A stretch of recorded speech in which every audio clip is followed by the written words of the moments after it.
Is everyone ready?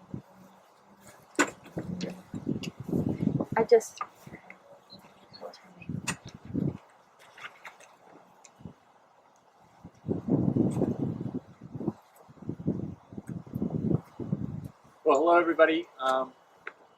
I know some of you, and I don't know all of you. I'm Pastor Jonathan. I'm an associate pastor from Stonebridge Community Church. And under these unique circumstances, it's even more challenging to mourn and to be together in our mourning. So I just wanted to say thank you for giving me the honor to be part of this, as unique as a situation as this is. And in some senses, it's a very intimate gathering as well. So a lot of different pushes and pulls with our circumstances today. But again, I want to thank you for allowing me to be part of this. We gather today to both celebrate the life of Rita as well as give testimony to the death and resurrection of Jesus Christ today. We begin today by simply meditating on multiple scriptures that just give us comfort in challenging times like this.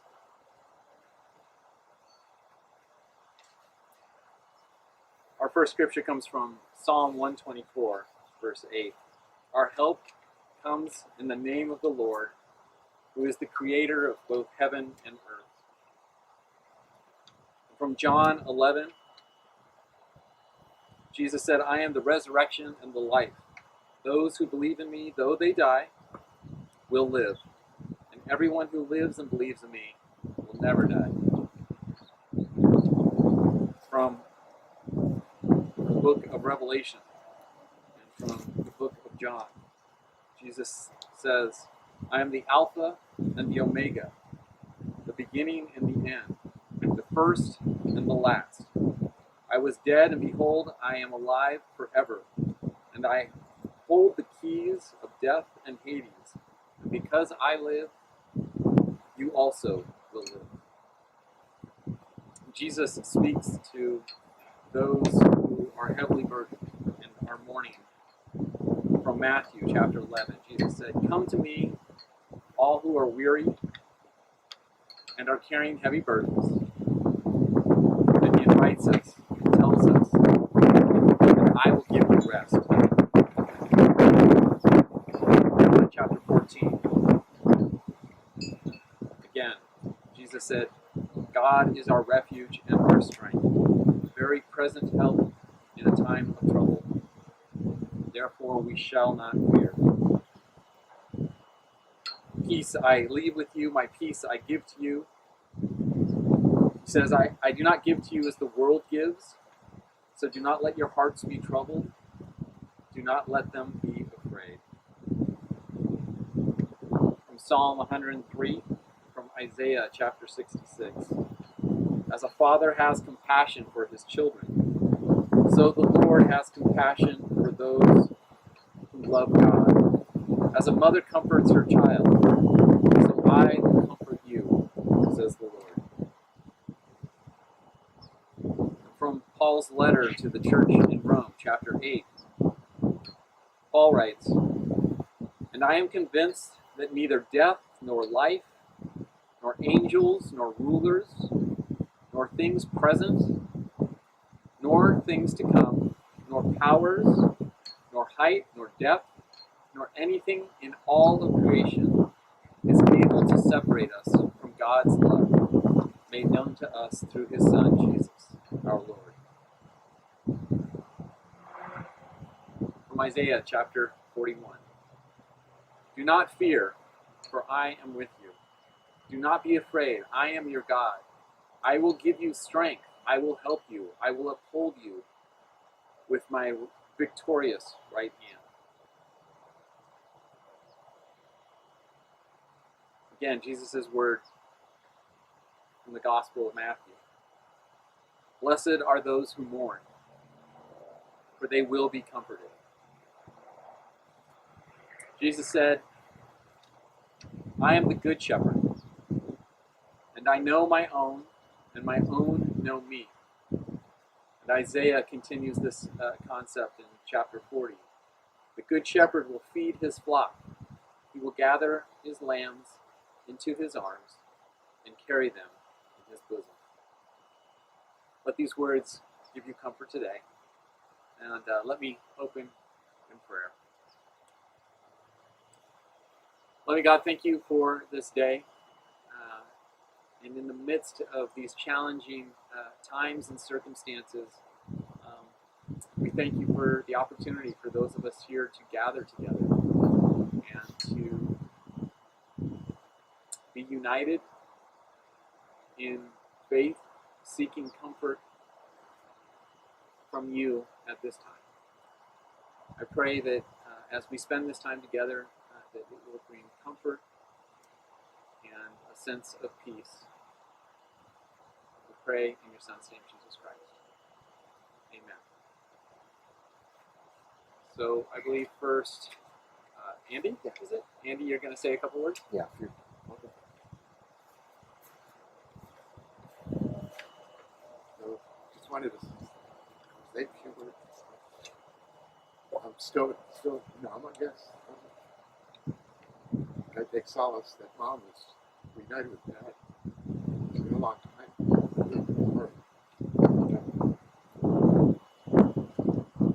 When my friend Carmen called me, she asked what I remember most.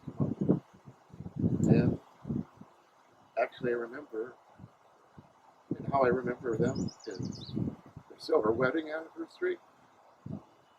It was one of their famous 7 or 8 hour dinner parties. A lot of drinking and eating, storytelling and gossip, more eating and drinking.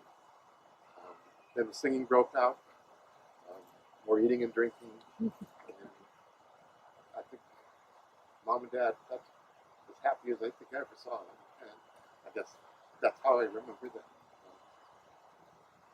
I think these days everyone's taking pictures of everything instantaneously. And I'd rather have that memory of them together, both of them healthy and happy, and their family. I think that's what, if I learned anything from Mom and Dad, it was the importance of family and staying together.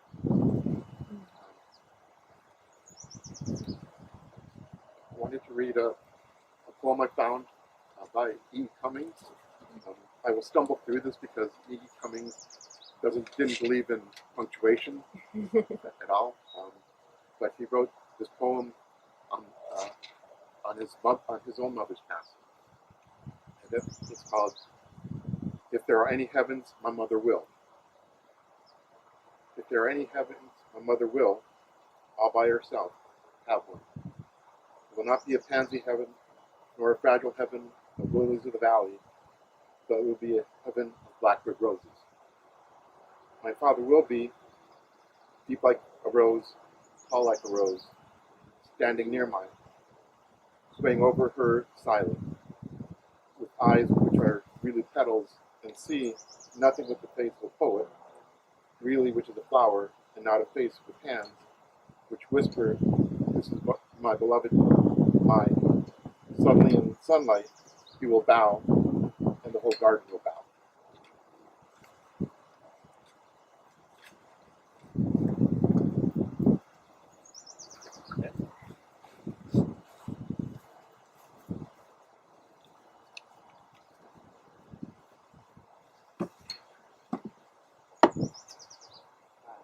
So this is a little bit of a different ceremony, as Pastor Jonathan said, because of the circumstances. But it is comforting to know that the people throughout Mom's life, and certainly those in the last years of her life, meant a lot to her. Most of them are here. And I want to acknowledge the people who are here. First of all, our choice of Pastor Jonathan. Andy's right? The one moment that stands out, the one event that stands out, that was so touching to me, was that 23rd anniversary when Mom and Dad were together. And I'll talk a little bit about it, but there was over 30 years of life that Mom had after dad passed. And those were important years too. And I know that one thing that Jill and I noticed, if you look at the program, there's the photo of Mom from our wedding, the wedding that Jill and I had. And one of our reasons for choosing Pastor Jonathan, we knew that was a happy day for my mother, and we were married at Stonebridge, and Jonathan was a long-time pastor at Stonebridge, so we wanted to include that tie as part of the ceremony. We also do want to, family friend Melissa is here taking photographs and videotaping this, and we do want to appreciate her because this will give us a chance to share it with other close friends and family who, because of the circumstances, could not be here. Andy hit the nail on the head on something else too. What was most important to Rita, to Mom, was family, and particularly any time she could have all three of her sons together. And I'm going to use our Latvian names, but Oldest and Andres and myself, Eduards. The fact that we're all here would mean so much to Mom, and that is so true about the life that Mom and Dad lived together, and then Mom's life after Dad left us right to her. And in Mom's later years, extended family meant a lot to her. We know about Diane's visits and helping her with grooming and how much that meant to Mom these last couple of years. I'm going to talk a little bit more about Jill, but Jill kind of became Mom's closest friend these last several years. And you know, I think back to this last Thanksgiving and last Christmas and recent holidays, how much it meant for Mom to have the family together, and Joyce and Jackie were always part of that. Now, I have to say, Jackie, you know, took some grief from my mom sometimes, but it's okay because Jackie takes grief from all of us, and she does it really well. But Mom was always moved by Jackie's singing, and that meant a lot to her. And then, you know, these last couple of months were particularly difficult because the visits were, with the one exception, basically by FaceTime with Mom or by a telephone call. But before all that happened, when we knew that Mom was in her last days,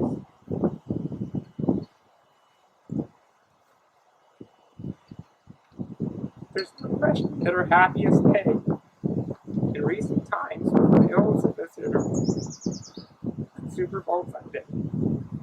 And she was there for a couple hours and spoke Latvian with Mom. And they talked about the past and old times. And I remember Ilse and her daughter even feeding Mom. So it means so much to have you here.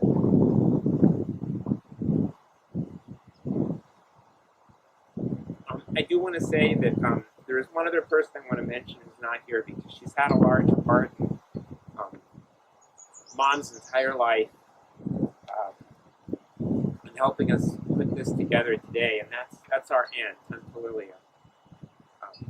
They were close from the beginning, and they argued a lot.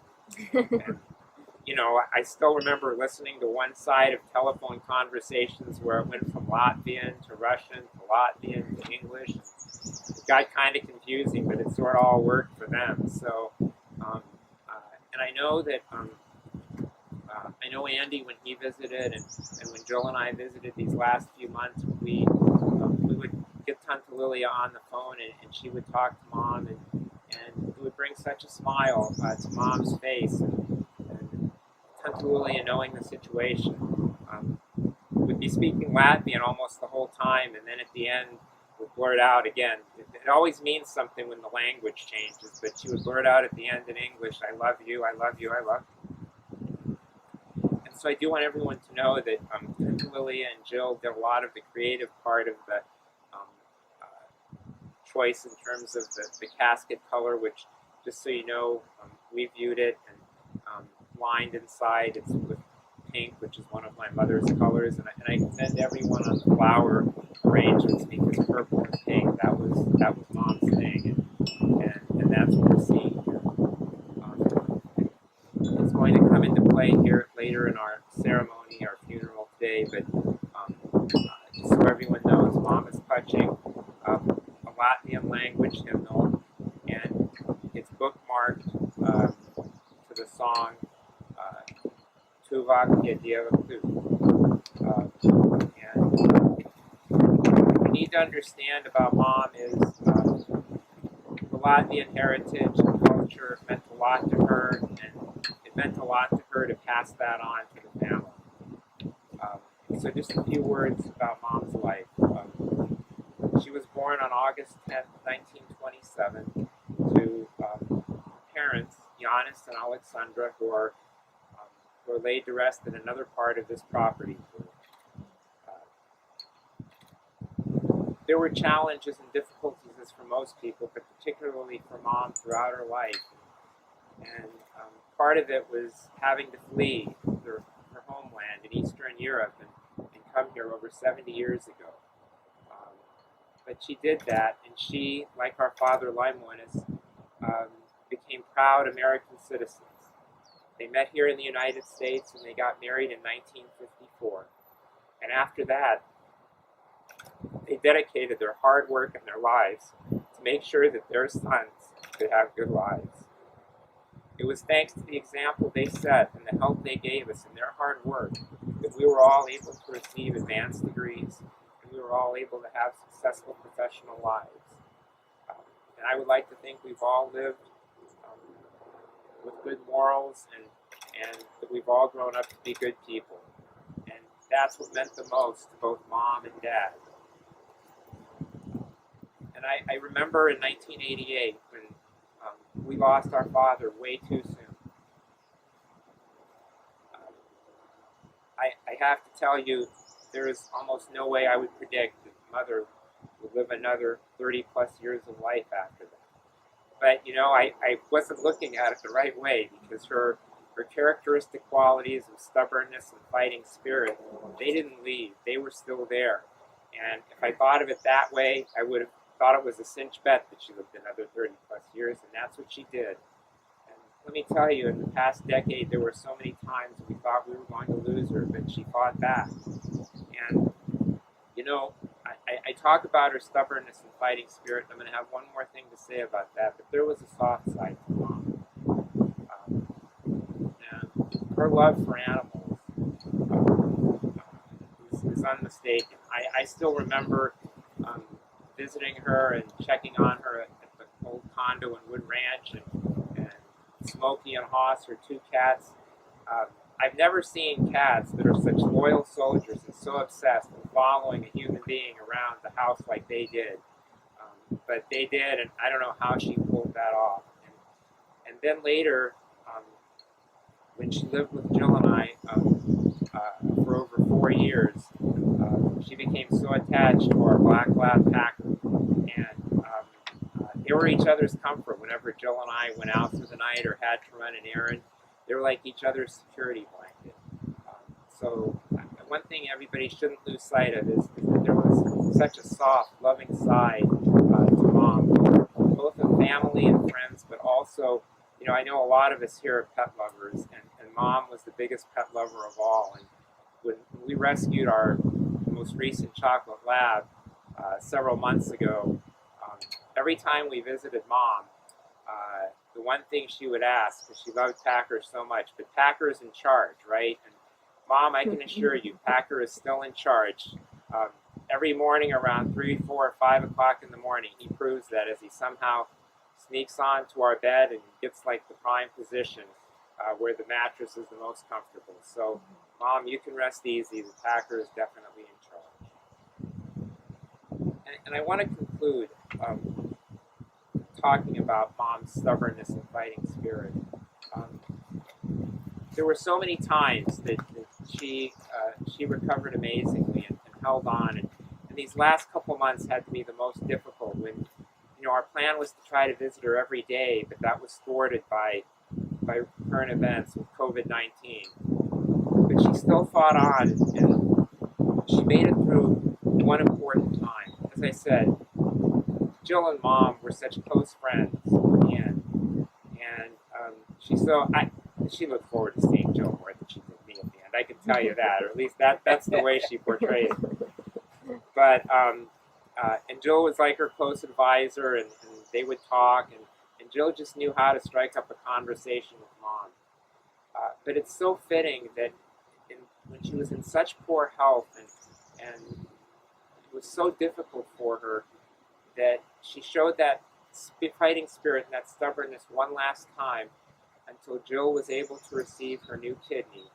And then even waited another 10 days to make sure that Jill was on the road to recovery. And that, to me, that is who our mother was. That is who Rita Avila was. And as Andy pointed out, Mom and Dad did their part together, and certainly for over 30 years. And then for over another 30 years after that, Mom did her part.